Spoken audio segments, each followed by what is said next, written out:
Hello, everyone. We want to welcome you to our webinar today as part of Magnolia State School Counselor Association's Board of Directors. I want to just extend a welcome to everyone who's joining us today. My name is Crystal Brewer. I am the chair for Magnolia State here in Mississippi. We are the ASCA affiliate in Mississippi, and we are super excited today to be co-hosting a webinar with Ms. Kaylin Overway and Amy Rout, who are with NCAA. And so they are going to be presenting today for us on NCAA 2.0, a deeper dive into the NCAA Eligibility Center processes. And so we know this information is going to be very helpful, and we hope that you guys are going to learn a lot. And we want to just say thank you for choosing to be a part with us today. So I'm going to turn it over to Kaylin and to Amy, and you ladies can take it away. Thank you, Crystal. Well, we just want to start off by saying thank you so much for taking time out of your day today to spend a little time with us. I know it can be challenging to get a little free time in the middle of a school day or a school year to do some professional development and learn a little bit more about things that will help benefit your student athletes and students in general. So we do appreciate you taking that time today. Did want to start off with some real brief introductions. My name is Amy Rout, and I'm an Associate Director of High School Review here at the Eligibility Center with the NCAA. We are based in Indianapolis, Indiana, so we're coming live from there today. I have been with the Eligibility Center for almost 14 years, and prior to that was a high school chemistry and physics teacher here in the Indianapolis area. So you all have my heart, because it is tough to be a teacher or work in a school, and it's even more magnified these days. So we just want to start by saying thank you for joining us and thank you for what you do for students. I'll hand it over to Kaylin to introduce herself, and then we'll get going into the agenda. Thanks, Amy. Again, like she said, thank you so much for joining us and setting out time to benefit your student athletes and your students in general. And again, just like Amy said, thank you for all that you do as school counselors. We know that you all are impacting all aspects of the student. And so we just want to say thank you.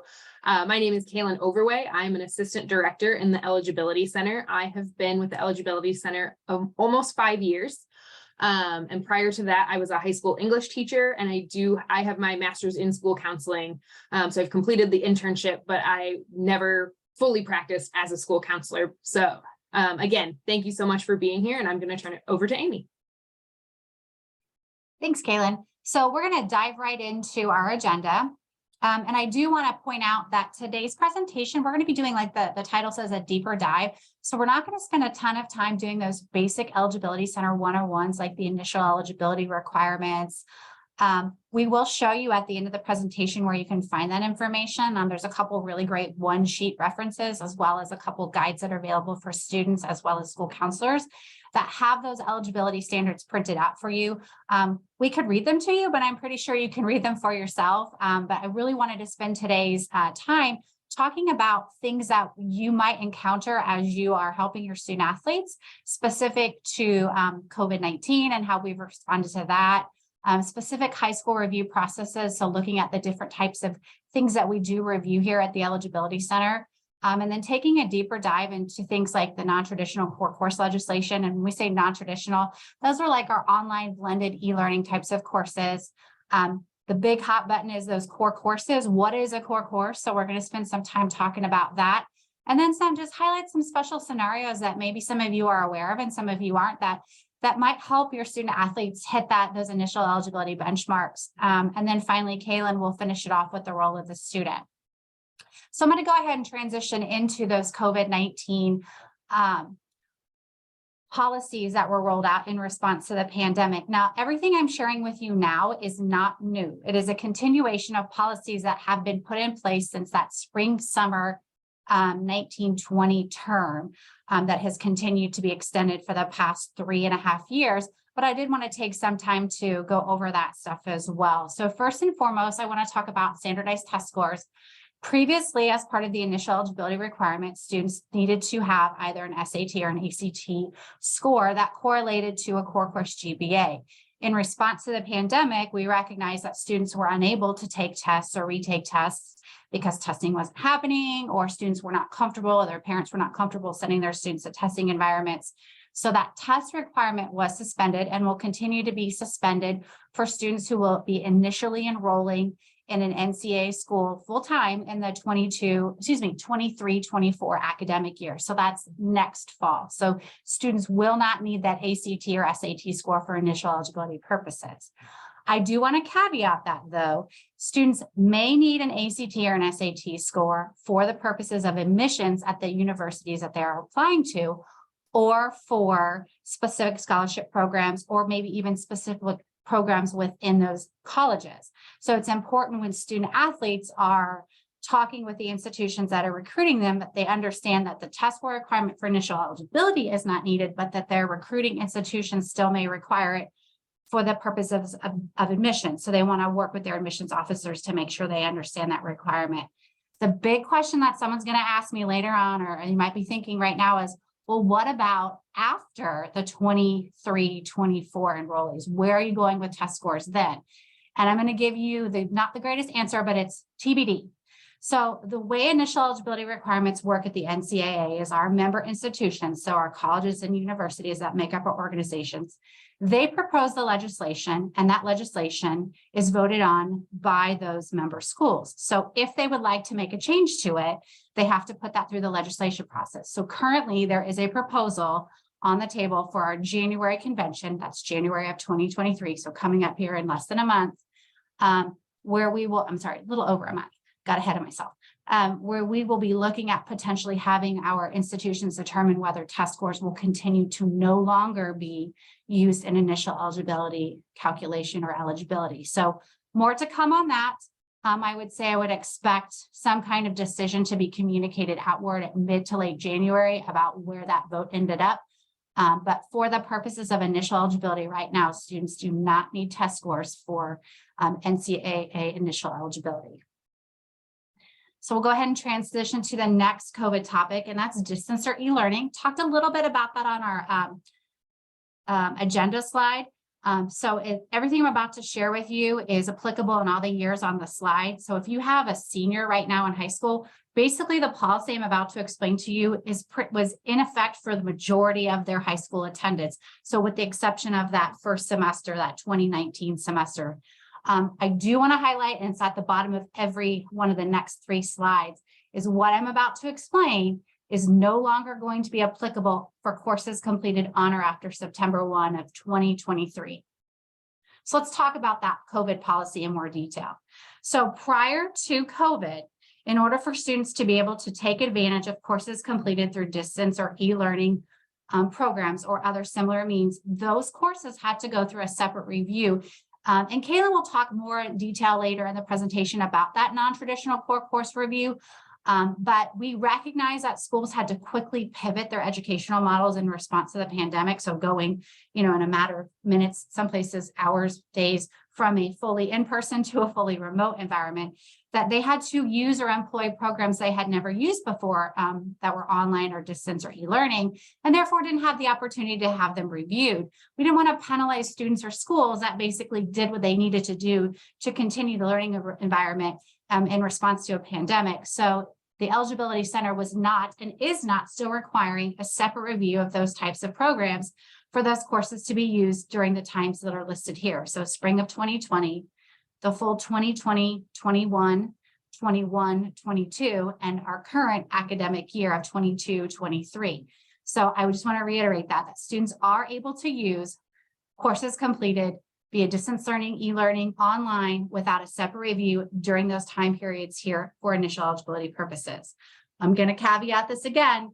You can see that the red line at the bottom. This policy will no longer be in effect for courses completed on or after September 1 of 2023. So next fall, we'll shift back to courses needing to be reviewed that are completed non-traditionally on a program by program basis. But for right now, those courses are not required to have a separate review.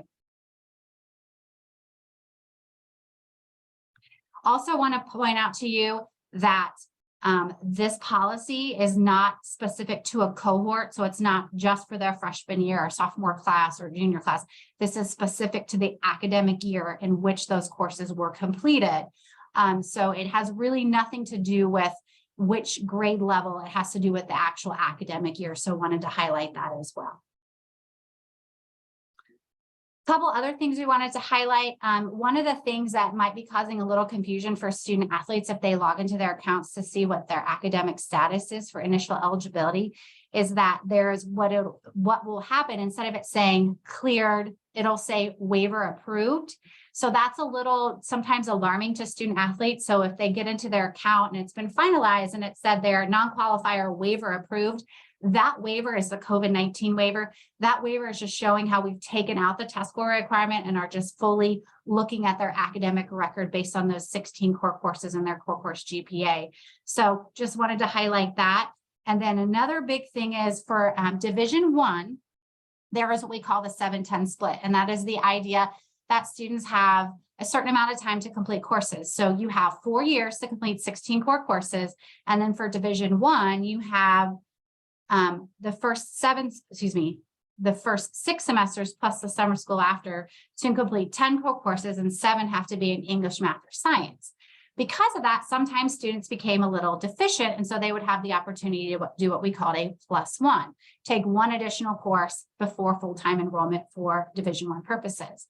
Because of the pandemic, we recognize that students in some cases were unable to complete courses, became really behind, needed to retake courses. So that +1 became a +6 for Division I. So students are able to take up to full 6 units of coursework after high school graduation, but prior to full-time enrollment to count towards their initial eligibility requirements. For Division II has always had the rule prior to the pandemic and currently as well that you can take as many courses as you want and we will use them up to first-time full-time college enrollment. That's a little bit of a tongue twister. So just wanted to highlight that what we called a +1 right now during these years posted here is now a +6.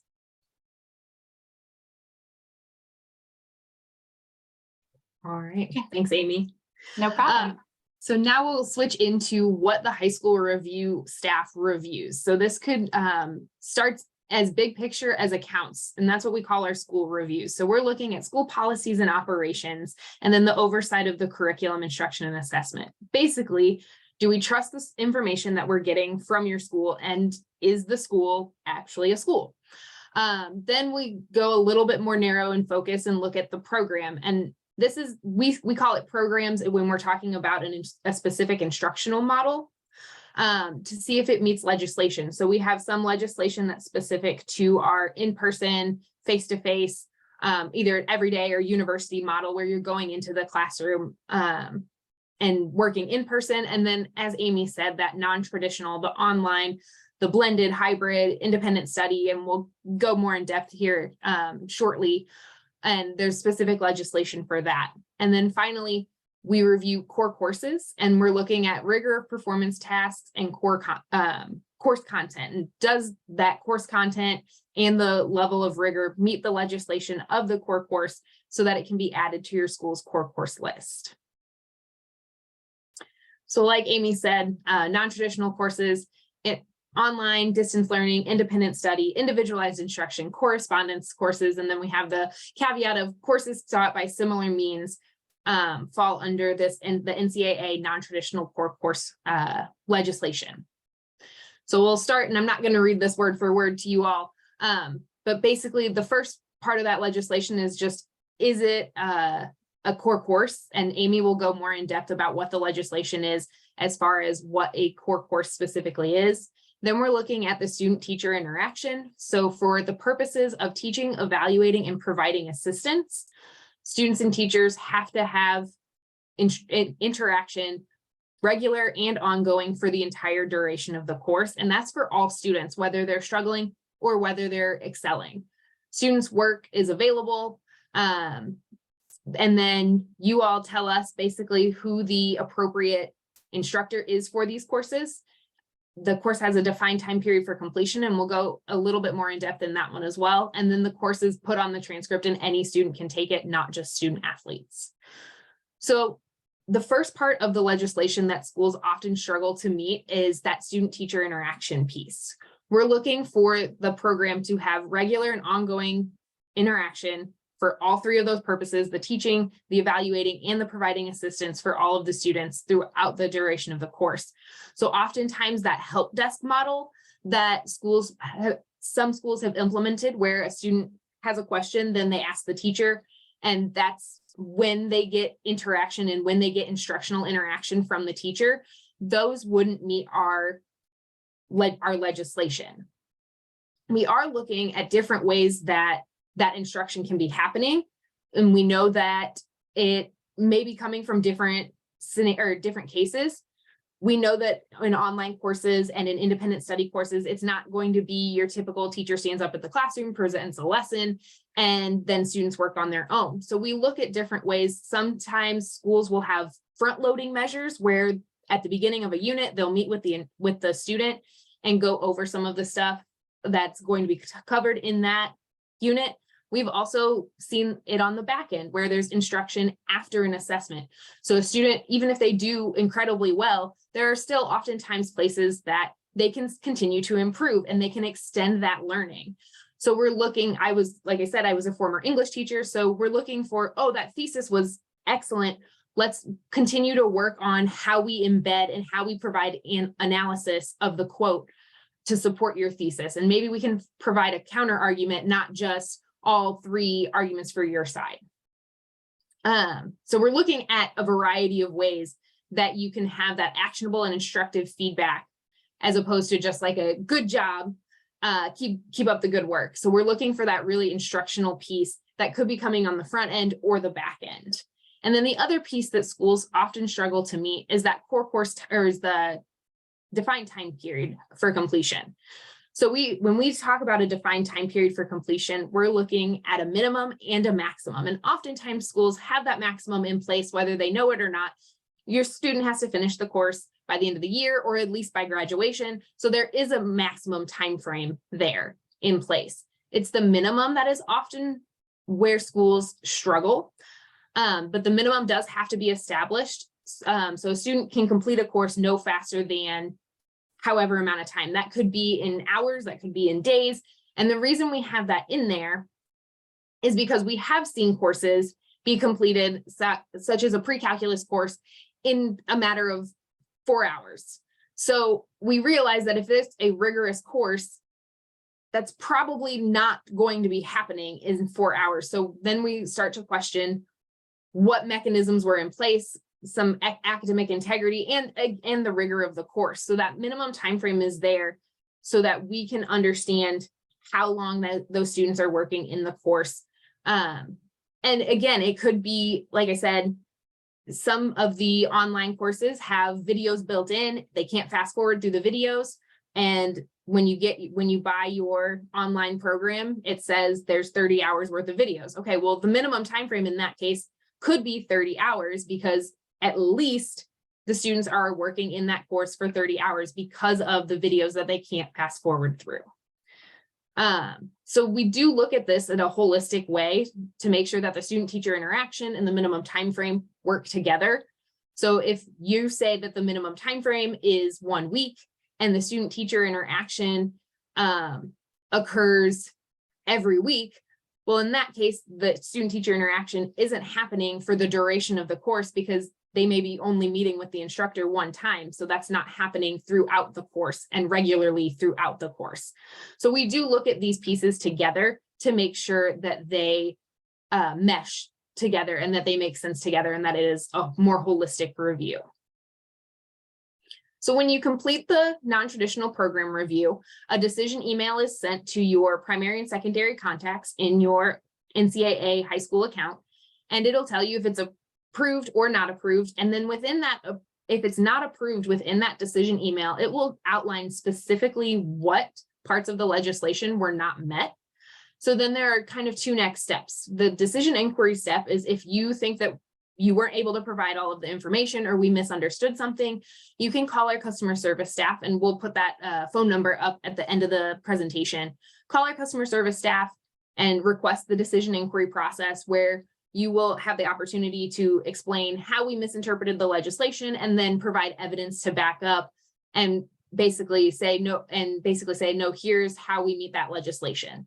Now, if you agree with us, then you have the reevaluation process where you would make changes to your program to meet the parts of the legislation that were not previously met, and then submit the change date. So when the new method was implemented and what those changes were. And then you do the review process and get the new approved or not approved decision from there. And that with the reevaluation, it would have dates on there of it. This program can be used starting from whatever the date that you all changed it.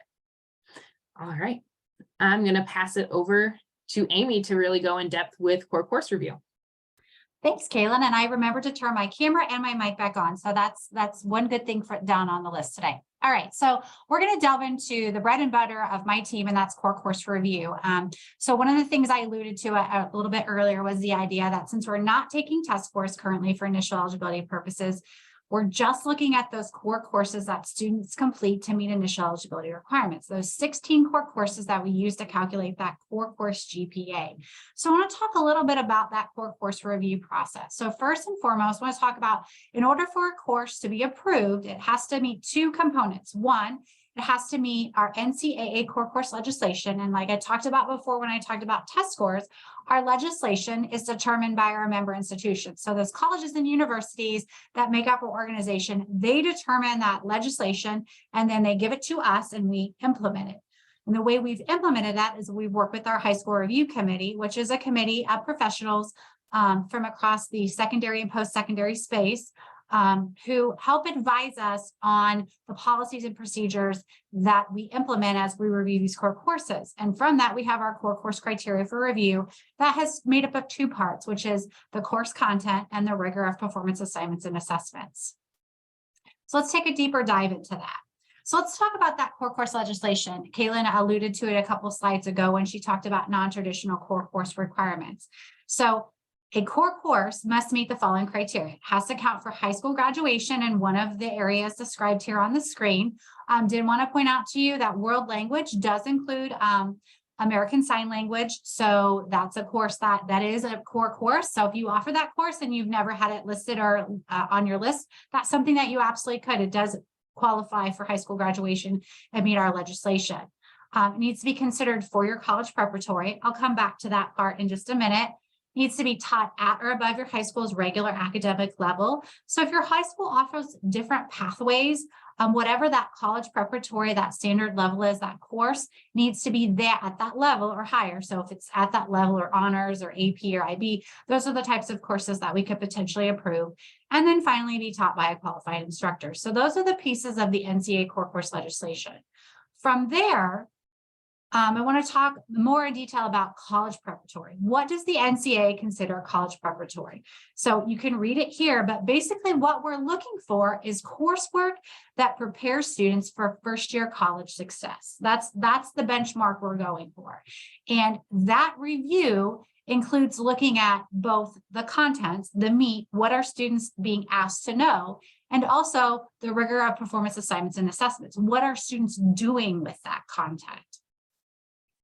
From there, we're going to transition to the core course criteria. So remember on that first slide I talked about, it was a balance between what our member institutions say is legislated and then what our committee has helped us to develop to look at the specific course review process. So when we're reviewing criteria, we're looking at the content, which is what students are expected to know by the end of the course. So as I mentioned earlier, I taught chemistry and physics. So if I were reviewing a chemistry type course, I would expect to see content similar to the atomic structure, the atomic model, balancing equations, stoichiometry. If any of you are having high school flashbacks of bad chemistry, I apologize, but that was what I taught. So that's usually my go-to example. From there, we also look at the rigor of assignment. So we're not looking for students to just regurgitate or spit back content, but we're actually looking for students to stretch that content and apply it through higher order thinking skills. So if I were looking at performance assignments and assessments for a chemistry review, I would look for examples of labs or examples of places where they've taken specific chemistry content and tied it to the real world. Those are the types of performance assignments and assessments we're looking for that demonstrate rigor. So this is an actual screenshot of our core course criteria. This is actually published. So our policies and procedures are available on our website, and you can access them. Your parents can access them. Students can access them. Anyone can see our policies and procedures. At the very back of that policies and procedures is our appendix that goes through our core course criteria. So we do it subject by subject. So English, math, science, social studies, philosophy, world religion, and world language. But then we also do it within those disciplines by specific course titles. So what you're looking at right now is a snippet of a course called Film Lit. This is a course we see a lot where we have to ask for additional information for, because a lot of schools approach this differently. Sometimes a film literature course is more film-based, where students are studying film production, the different components of cinematography, lighting, set design. Those things, while they are interesting and while they are appealing to students, are not necessarily alone sufficient for approval. That's the stuff on the right-hand side. Instead, in order for a film lit course to be approved, we're looking for the majority of the course content to come from the stuff on the left-hand side. That's the sufficient for approval, excuse me. So that side talks more about that, focusing on literary content and the study of literature and how it applies to the actual film. So we're not saying you can't have all that interesting film production stuff that's on the right side. We're just saying that it cannot be the focus of that course in order for it to be approved. So you can see how this criteria is a left-right comparison of the contents in a specific course. And like I said, all of this criteria is published and is publicly viewable, and we'll show you at the end where you can link to that if you ever want to take a look at particular criteria for a course to understand, hey, we're designing this new course. What would it need to have for the NCAA to approve it? Or, hey, we got a not favorable decision. Like, what exactly is it the NCAA looking for courses of this nature?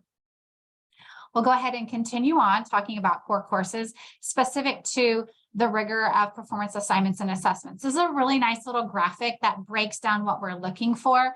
So when we're looking for those types of assignments and assessments, while we understand there's going to be foundational information, that it should not just stay there, it should build. So students should be applying skills or concepts that they're learning. They should be asked to be strategically thinking, dissecting information into smaller components. And then they should also be doing extended thinking, where they are evaluating the relevancy, the accuracy, the completeness of the information. So we're looking for evidence of this in the course. It doesn't have to be in every assignment and assessment in that course. That's not realistic. But we are looking for some of these types of performance assignments and assessments so that we can get to that approved decision. From there, we're going to go ahead and talk about the different types of reviews that you might encounter. So if you are a new school, and when I'm saying new, I don't necessarily mean newly created, but I mean new to our process, in that you've never had an account review, you've never established a high school account, maybe you've just added athletics at your school, maybe you just have your school has existed for 50 years, but you have your first highly recruited student athlete.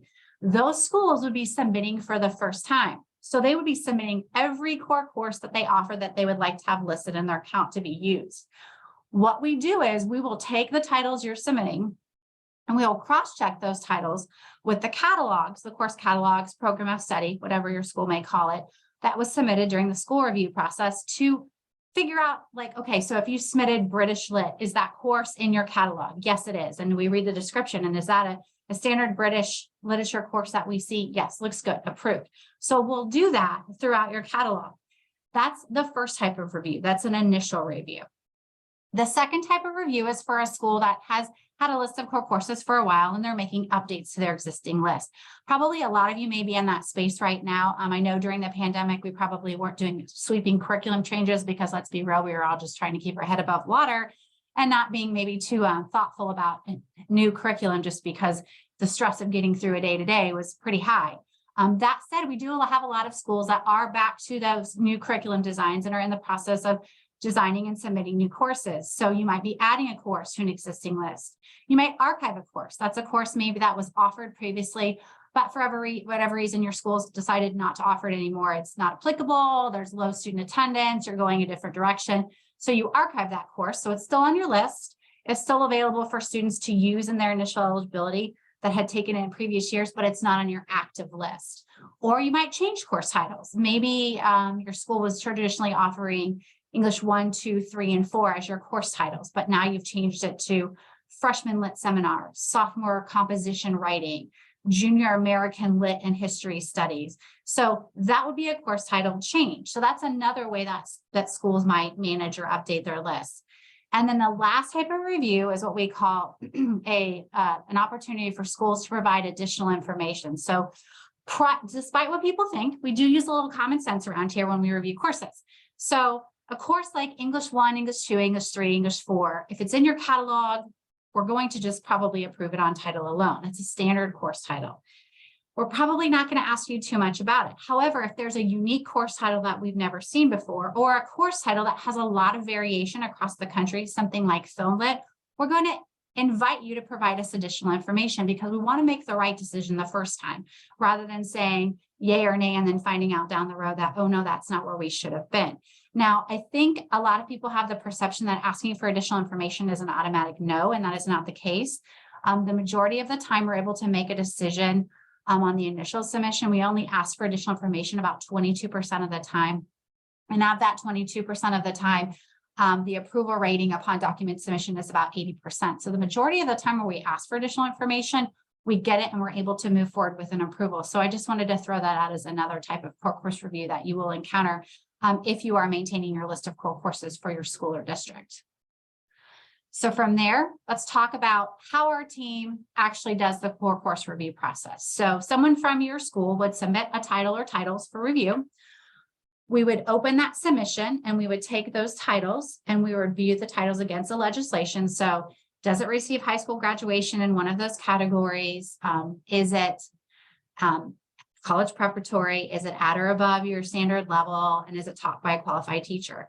Once we do that, then we would go to the criteria for review. So for a course like Algebra 2, looking at Algebra 2, does that have the content that we typically see in an Algebra 2 course? And if that's the case, we then compare the context of your current list. And that would be just to make sure there aren't any maybe leveling or variations in course titles, designations, something that we might need to clarify what that is before we post that title to your list. And then we'll render one of the following decisions: approve, which ultimately that's the decision we'd all like. The additional information required decision, that's the one I talked about on the previous slide, where we invite new information, and then finally the not approved decision. So I want to highlight those last two decisions on a couple separate slides. So let's talk a little bit about additional information required. This is actually called RC8. It's a reason code. So if you've ever gotten a course that has an RC8 code applied to it, this is the additional information required. We'll call this the maybe status. This is the tell me more about this course. A lot of times this is a course title that's new that we've never seen before, and we either can't locate it in your course catalog or we're not able to find any new information about that curriculum that's developed, or it's a unique title. Something like Jack and Jill went up the hill to fetch a pail of finite math. Well, we're probably going to ask what that is because that's a title we don't see on a regular basis, just to make sure we understand what the course is. So if you're ever asked for additional information, here is what we're asking for: the course description, a flow chart if it's applicable, and that shows us where that course fits into the broader pathway of it. Typically, we ask for this with math courses. So if it's like an intermediate algebra class, is that after Algebra 1? Is it after Algebra 2? Is it before geometry? So if it's a class that's sequenced, we may ask for that flow chart to see where that course fits into the broader pathway. The two things that are probably most telling are that detailed outline of course content. So we're either looking for a week by week or a unit by unit description of what students are doing as they navigate the content throughout the course. Table of contents is not really a course outline. I don't know about you, but when I taught, I never got through the entire book that was given to me, and I don't even know who uses textbooks that way anymore. Everyone's on iPads or smart pads or some kind of pad. So a photocopy of a table of contents, well, you probably cover a lot of that content. You may not cover it all, and you may not do every single assignment assessment with it. So table of contents really not the best option for that. And then the last thing, which is very telling, is the three sample major assignments or assessments. Now, just a helpful best practice, if you're ever asked to provide sample assignments or assessments, I know it's super easy to just provide like a midterm, a final exam that are multiple choice, because you have them, you can photocopy, you can upload them. However, I don't know about you, but final exams are normally given kind of towards the end of the semester or year. So you're kind of rushed. So you have to be able to do a quick turnaround. So maybe that assignment assessment isn't going to demonstrate the rigor that we're looking for. So instead, maybe pull, if it's a writing class, a writing prompt and the rubric that goes with it, or a lab, perhaps, where students are being asked to apply some scientific information in a real world situation. A speech a student has to do, a particular project a student has to do. Those types of assignments and assessments are going to speak to the rigor, and I feel like you're going to have a more successful pathway to that approval step. Okay, so let's talk about that not approved decision. First and foremost, any decision that's not approved, we will give you a decision rationale code that will tell you why it is not approved. And there are an example of 4 at the bottom. These 4 that are actually here on my slide are ones that open the portal that actually invite additional documentation. So on the previous slide I showed you, we talked about additional information required. That is for courses, we'll call them RC8, where we're not sure. Most of the time when you get a not approved decision with one of these 4 codes, we know what that course is, either because we've seen your course content previously, we have your catalog, it's a curriculum provider or curriculum that we've seen before and have reviewed enough times. However, if you ever think that, hey, the NCAA is not right, like this, we'd like to give you more information, these 5 codes will open the portal and allow you to provide that additional documentation I outlined on my previous slide. So that course description, that course outline, those assignments and assessments. So it's important to note that if you get a not approved decision initially, you have the opportunity to provide additional documentation. From there, I want to talk about some specific examples of not approved titles. A big one right now is personal finance. I know personal finance is very important to students. I would argue it's probably very important to a lot of my friends that are adults that need some information on personal finance, where students are learning about budgeting and interest rates and how to properly apply for mortgages and how to use a checkbook. And those things are super important. But unfortunately, right now, our core course criteria does not allow for us to approve courses that are focused on that in the area of math. So this is a sample decision that you would receive if your personal finance class was focused on accounting, personal finance, consumer mathematics. So we would always point you to our policies and procedures so that you know, okay, this is the reason why the NCAA says it doesn't meet the requirements. So that if you wanted to refute that or say, no, yeah, we have some of that in that course, but there's still a lot of probability statistics and applied math beyond that, that could make it approvable. You know exactly what you need to speak to in your rationale and then provide in terms of your supporting documentation. The second example, this is my pet project, it's computer science. When I started, I have heard over and over again that the NCAA does not approve computer science. That couldn't be further from the truth. We absolutely do approve computer science, and it doesn't have to just be AP computer science. We can approve computer science in both math or science. That's something to think about. But if you've ever had computer science submitted and denied, I speculate that it was submitted in that additional category. If you learn nothing from our presentation today, this is the one takeaway I hope you get.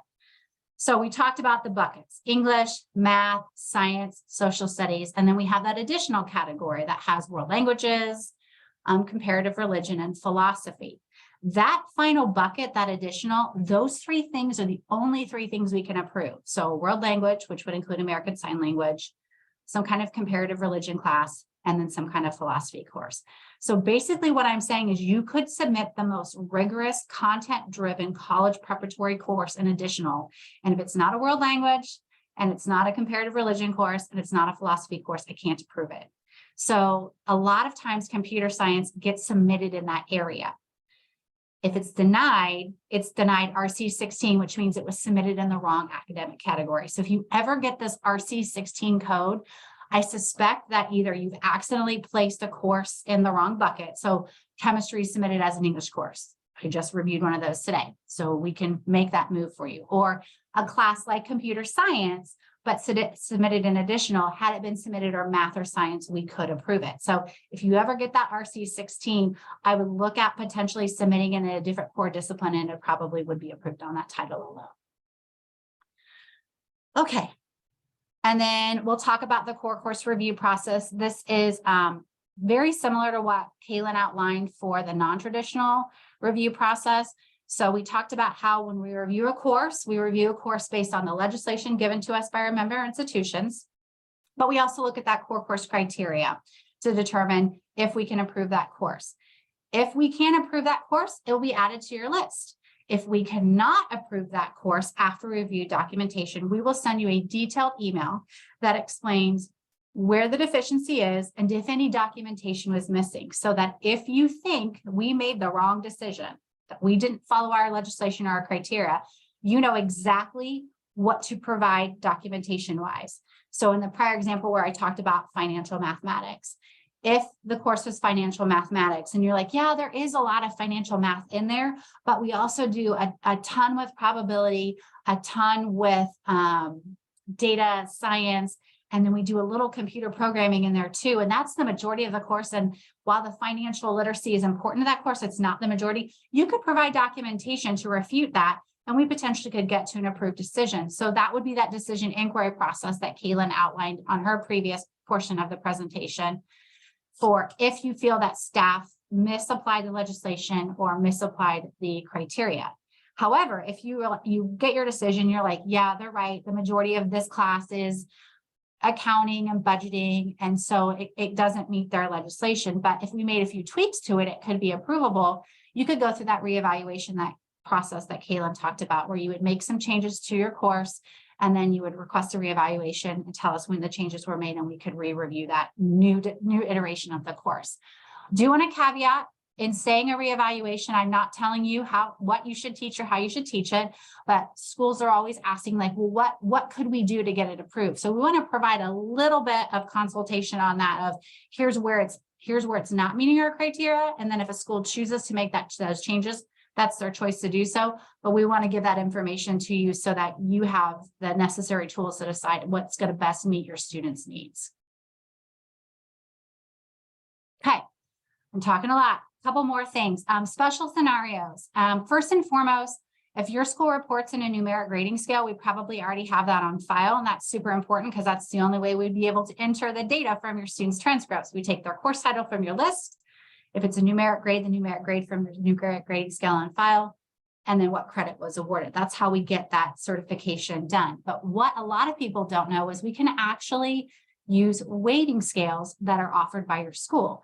So if your school offers courses that are weighted, so honors, pre-IB, advanced, IB, AP, it's possible that we could use your weighted grade scale and apply up to 1 full quality point, depending on your school's policy, towards that core course GPA calculation. So I would encourage you to log into your high school account today to see if your weighted grade scale is on file. And if it's not, Kaylin, if you'll transition to the next slide, you can actually just email us that grading scale. You can either just take a page state from your program of studies that has that weighted scale and when it was applied, or the first year went into effect, or you can type it out on just on a regular school letterhead, you know, what your weighting policy is, when it took effect, sign it, and then email it to us at the email address here. And we'll show you that again later. We can actually potentially use weighted grade scales. Now that's really important for students because it potentially could boost their core course GPA. So I'm thinking about a student who's challenging themselves, taking AP or IB courses.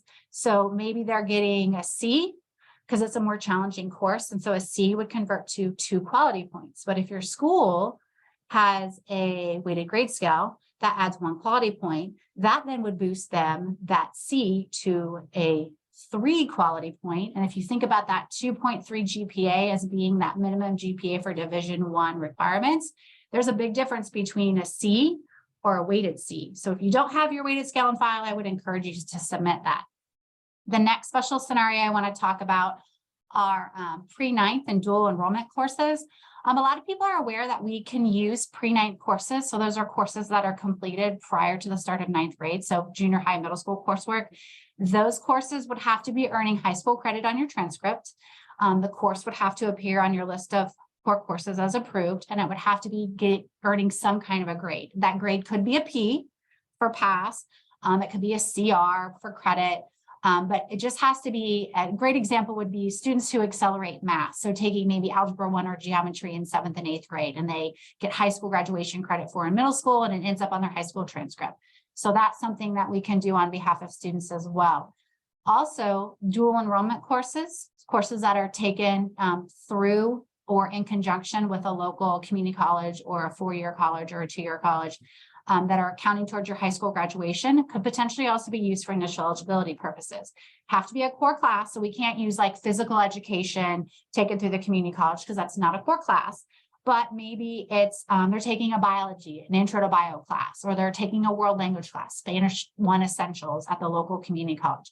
If it is on your high school transcript, that course title, they are awarded grade and high school credit. We can use that as well. Now, the high school credit part is super important because a lot of times colleges will award credit in units of like 3 or 1 or 2. So we just need to know how your school is going to grant it credit, whether it's going to be a full credit or half credit under your high school's transcript, so that we can correctly enter it in the certification. One thing I do want to point out is that we cannot weight dual enrollment courses. That is just something that our member institutions have decided to not allow.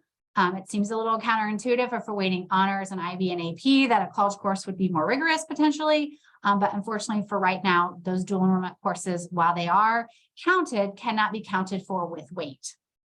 And then finally, something I wanted to highlight is homeschool students. I don't know about you, but we've started to see a kind of an influx in students who are identifying themselves as homeschool in response to the pandemic. It's important to have conversations with students who indicate that they're homeschool, because there is a difference to us from learning at home, doing school at home, and homeschooling. So if a student's parent is taking a role in the education, so designing the curriculum, teaching the curriculum, grading the student, creating a transcript, that would be considered homeschooling for our purposes. However, if the student is schooling at home through an approved online program, that wouldn't be considered homeschool. So if a student is completing a course through Florida Virtual, that's not homeschool for our purposes. Or if they're doing something through Connections Academy, also that's a non-traditional program, not considered homeschool. What I can tell you is if a student is presenting homeschool coursework, the best thing you can tell a parent is to go to the homeschool toolkit on our website, and it's linked here, and you can also access it via our eligibilitycenter.org site. That toolkit is a very expansive resource for homeschool parents that walks them through step-by-step how to submit their homeschool courses for review. It's a separate process beyond what you all do. It's not something that you need to take the lead on. So if you do have a homeschool student who comes to you or is taking courses with you part-time, encourage the parent to see this resource, because ultimately they are the ones that provide all that documentation. You are not responsible as their public school or private school administrator or counselor or support staff to facilitate that homeschool coursework process. That is on the parent to do so. It looks like Kaylin's got her camera back on, so I'm going to transition back to her. Thanks, Amy.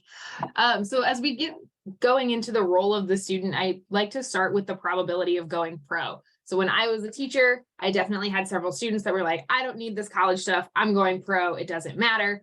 But when we sat down and looked at the actual numbers and the chances of going pro, it was pretty eye-opening for them. So there are 7,200,000 high school student athletes.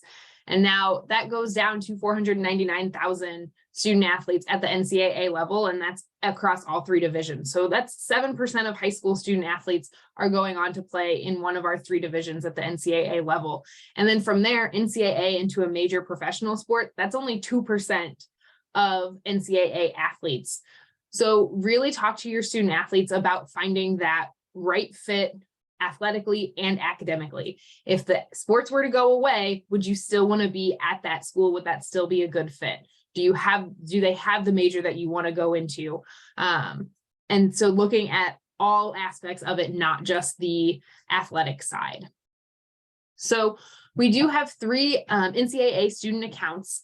The first is our free profile page account, then the amateurism only certification account, and I'll only talk about that briefly, and then finally the academic and amateurism certification account.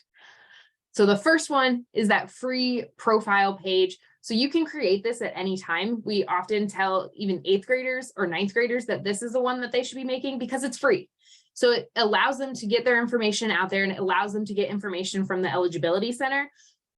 but at no cost. It's completely free. This is also a good page for students in the US that want to play at the Division III level. If they know they're going to play the Division III level and they just want information from the NCAA, this is the right profile, or this is the right account type for them, not the paid one.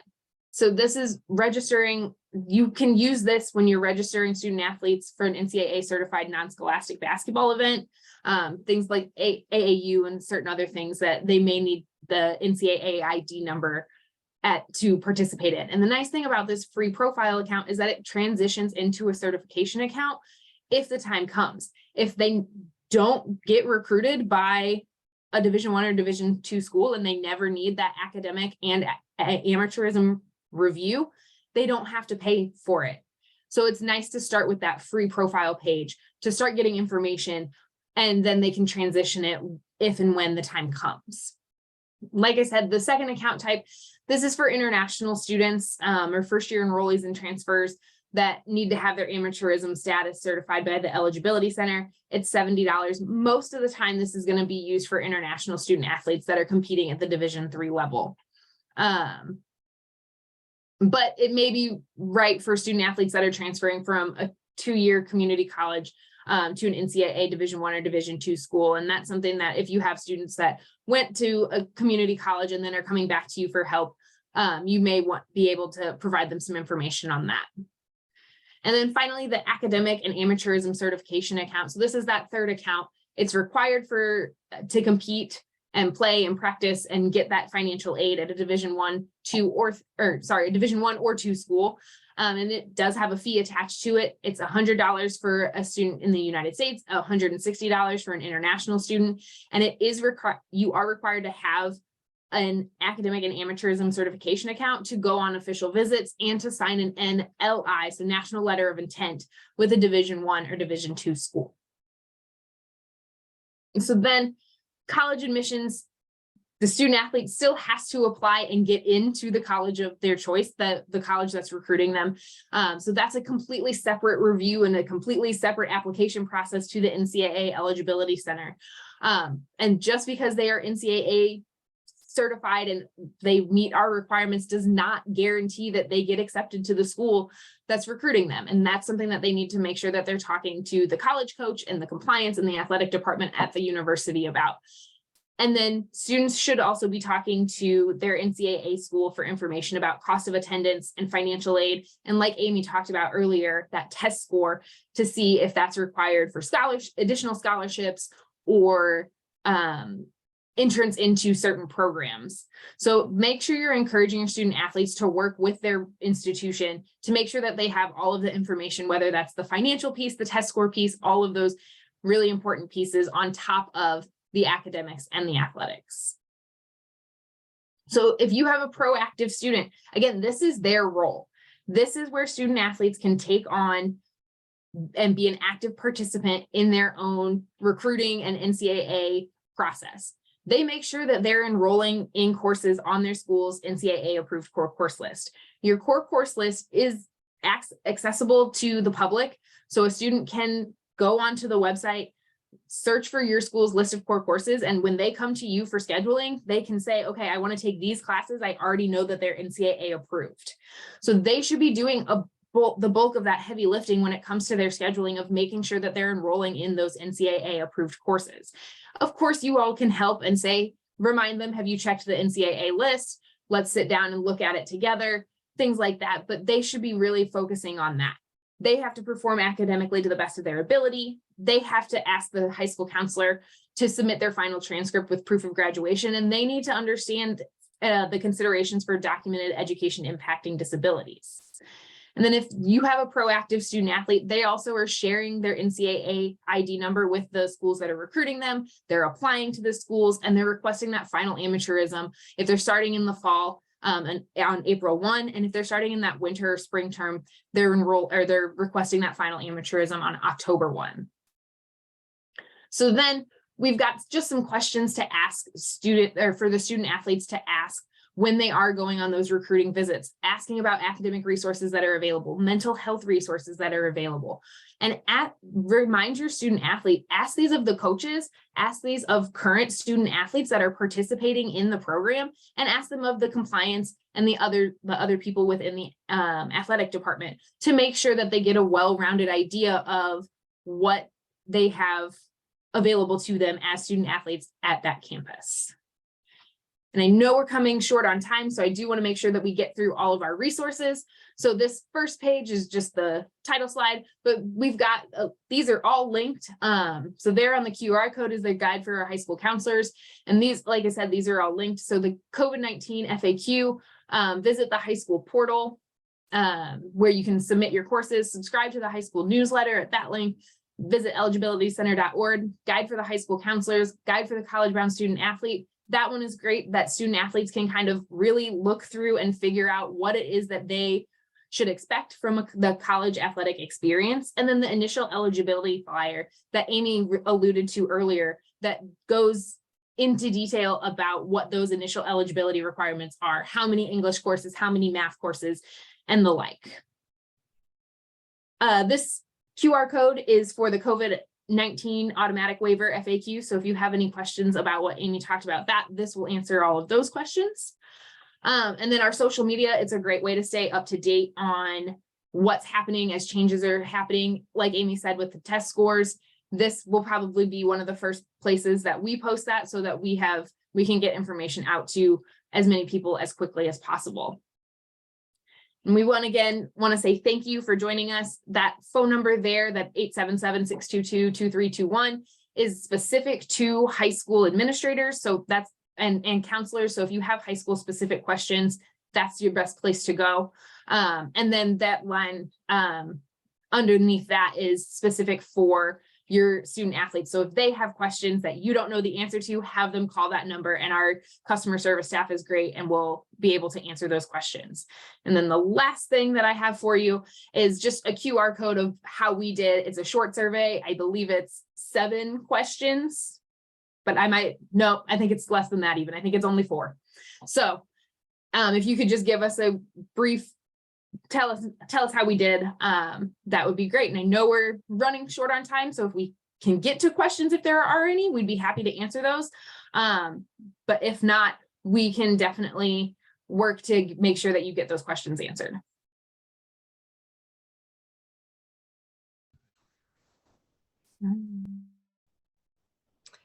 So I just want to say thank you so much to Kaylin and to Amy for joining us today and for partnering with Magnolia State School Counselor Association to do this webinar.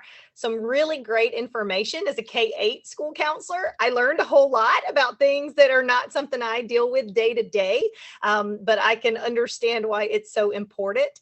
I do want to encourage you, if you're not currently a member of Magnolia State School Counselor Association, we would love to have you. We do monthly updates in our membership bulletin. So we put the information for any questions that are submitted to the NCAA. So we try to kind of be a good resource for you when you're having those questions. And we stay in touch with Kaylin to try and make sure that we're helping school counselors to be able to best help students. So we would love to have you, and you can learn more about our organization at www.magnoliastateschoolcounselor.org. It looks like there may be one more question that got put into the Q&A. Would it be best to upload our course list for review again? I'll take this. I was actually starting to type, but I'm not a great typist. So, but yeah, so I would say if the list is updated, then you don't need to like resubmit. Like there isn't, once a course has been reviewed and approved, it stays approved. So there's not a need to like every year resubmit those same titles. If you have new titles that you need to add, you could do that at any time. Best practice, I always encourage school counselors right before you're starting to do scheduling for the next academic year, take that program of studies or that course catalog and compare it to your active list. And if there's anything that's missing, then submit it before you enroll students. That way, you know, you're not putting students into classes that you don't know what the decision is yet. If there's any courses you need to archive, you're like, man, we haven't taught that class in 7 years. That teacher isn't even here anymore. That might be a class that you want to make archived. It would still be usable for students.